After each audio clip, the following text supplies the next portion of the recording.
Assalamualaikum warahmatullahi wabarakatuh. Hai teman-teman, apa kabar semuanya? Semoga teman-teman sehat selalu ya. Tetap semangat walaupun di rumah. Baik teman-teman, hari ini berjumpa lagi dengan Ustazah Santi dengan pelajaran Sejarah Kebudayaan Islam. Tema kita kali ini adalah energi, subtema kita adalah manfaat energi.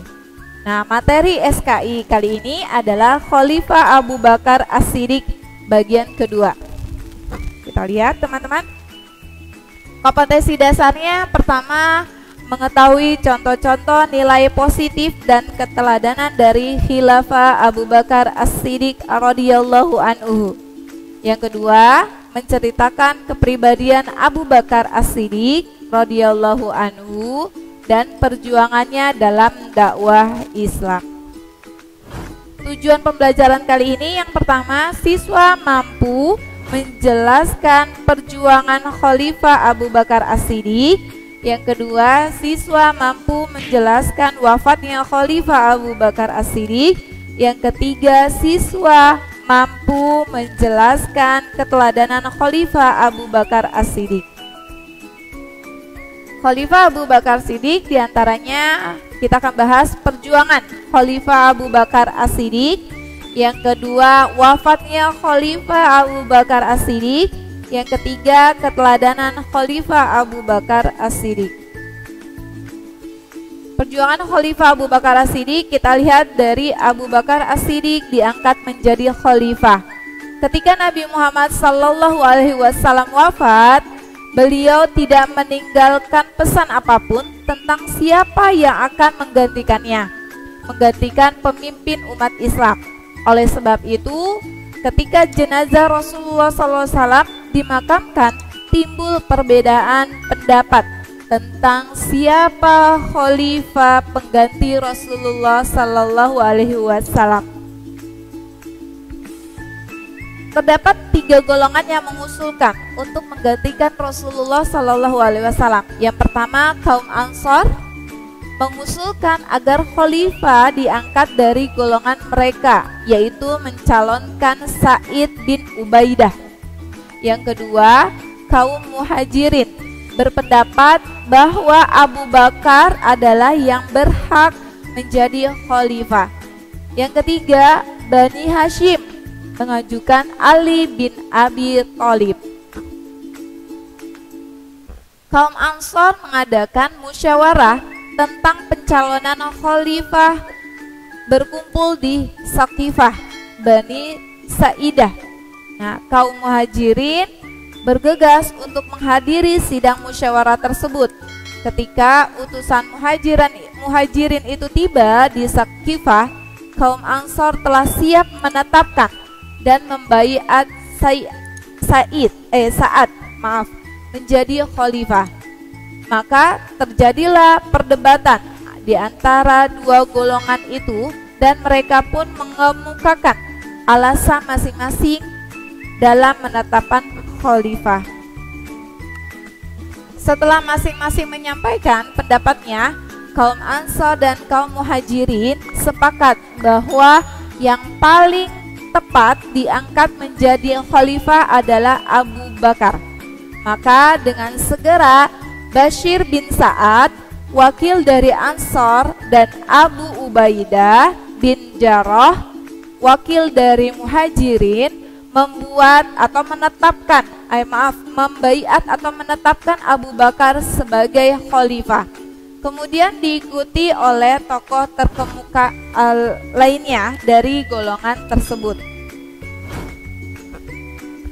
Adapun pertimbangan menjadi Abu Bakar sebagai khalifah pertama yaitu sebagai berikut. Pertama, sahabat pertama yang memeluk Islam sebelum orang lain mempercayai Rasulullah SAW. Yang kedua, sahabat yang paling setia mendampingi dan melindungi Rasulullah SAW. Yang ketiga, sahabat yang selalu paling awal dalam mempercayai ajaran-ajaran yang dibawa oleh Rasulullah Shallallahu Alaihi Wasallam. Yang keempat, sahabat yang pertama-tama mempercayai dan membenarkan peristiwa Isra Mi'raj pada saat orang-orang meragukan. Yang kelima, sahabat yang setia mendampingi Rasulullah Shallallahu Alaihi Wasallam ketika hijrah. Yang keenam, sahabat yang rela memberikan seluruh hartanya untuk mempertahankan Islam. Yang terakhir, sahabat yang dipercaya menjadi imam ketika Rasulullah Shallallahu Alaihi Wasallam sakit. Pidato pertama Abu Bakar setelah dibaiat sebagai khalifah di sini diisi tentang aku telah terpilih sebagai khalifah meskipun aku bukan orang yang terbaik dari siapapun di antara kalian, maka bantuilah aku bila berada dalam jalan yang benar, dan perbaikilah aku bila berada dalam jalan yang salah. Nah, pada akhir pidatonya Abu Bakar mengatakan, patuhilah aku selama aku mematuhi Allah dan Rasul-Nya, dan bila aku mendurhakainya, tidak ada kewajiban bagi kamu sekalian untuk mematuhi aku. Dengan demikian, Abu Bakar secara resmi telah diangkat menjadi khalifah. Pengangkatan Abu Bakar didukung oleh seluruh kaum muslimin, baik dari golongan Ansor maupun Muhajirin. Abu Bakar dibaiat pada tanggal 12 Rabiul Awal tahun 11 Hijriah. Yang kedua adalah berjuang menumpas gerakan pengacau agama. Pada masa awal pemerintahannya, Abu Bakar banyak menghadapi kesulitan. Setelah wafatnya Rasulullah Shallallahu Alaihi Wasallam, timbul berbagai golongan, antara lain golongan orang murtad, golongan yang ingkar membayar zakat, dan adanya orang-orang yang mengaku dirinya sebagai nabi.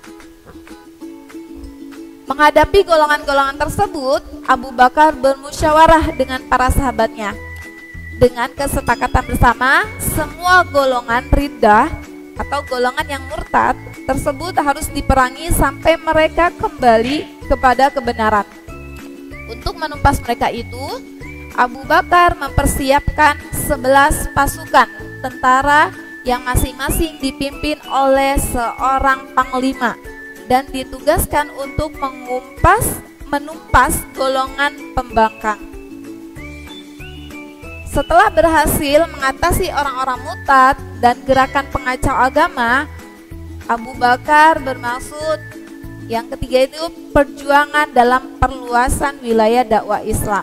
Jadi Abu Bakar bermaksud memperluas wilayah dakwah kekhilafahan Islam. Abu Bakar menyampaikan maksudnya kepada para sahabat dalam suatu musyawarah dan para sahabat menyetujui rencana Abu Bakar.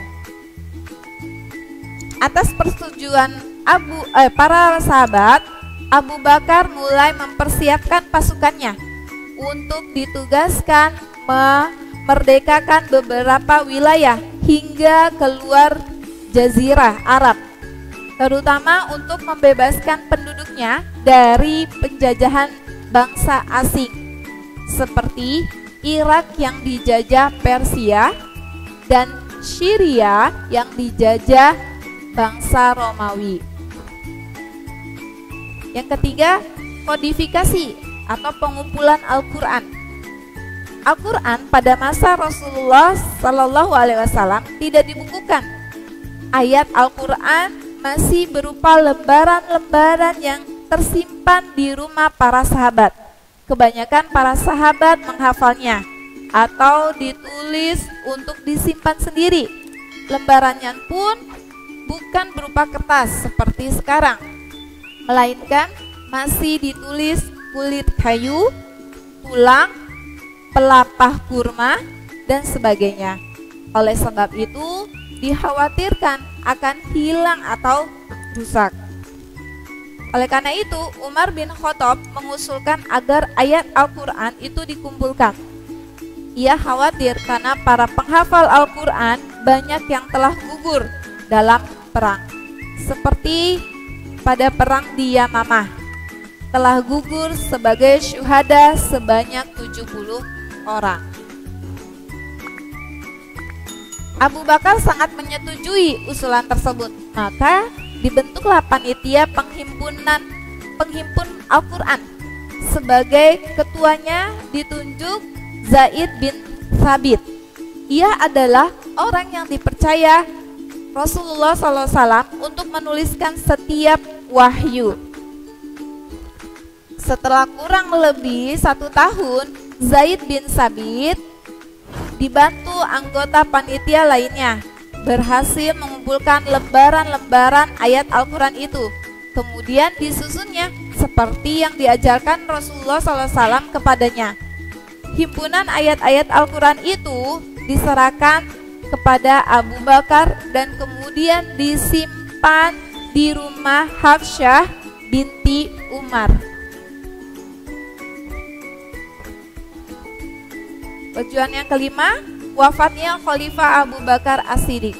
Setelah memerintah selama 2 tahun 3 bulan, Khalifah Abu Bakar wafat dalam usia 63 tahun.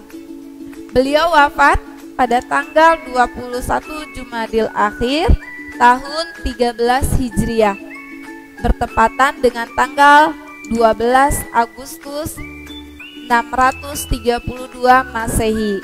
Beliau dimakamkan di Masjid Nabawi di samping makam Rasulullah Sallallahu Alaihi Wasallam. Kita bisa ambil keteladanan dari Khalifah Abu Bakar As-Siddiq. Yang pertama, membantu Rasulullah Sallallahu Alaihi Wasallam berdakwah. Yang kedua, membebaskan kaum yang teraniaya. Yang ketiga, membela Nabi Muhammad Sallallahu Alaihi Wasallam dari penganiayaan kaum Quraisy. Yang keempat, keyakinan Abu Bakar ketika menerima berita Isra Mi'raj. Yang kelima, kesabaran Abu Bakar ketika menemani Rasulullah Sallallahu Alaihi Wasallam hijrah. Oke, latihannya teman-teman bisa kerjakan latihan buku paket halaman 100 bagian 1 pilihan ganda dari nomor 1 sampai 10. Setelah teman-teman selesai, bisa kalian upload hasil tugasnya di Google Classroom. Baik, itu saja materi dari Ustazah. Semoga difahami oleh teman-teman ya. Itu saja dari Ustazah. Mohon maaf kalau ada banyak kekurangan. Wassalamualaikum warahmatullahi wabarakatuh.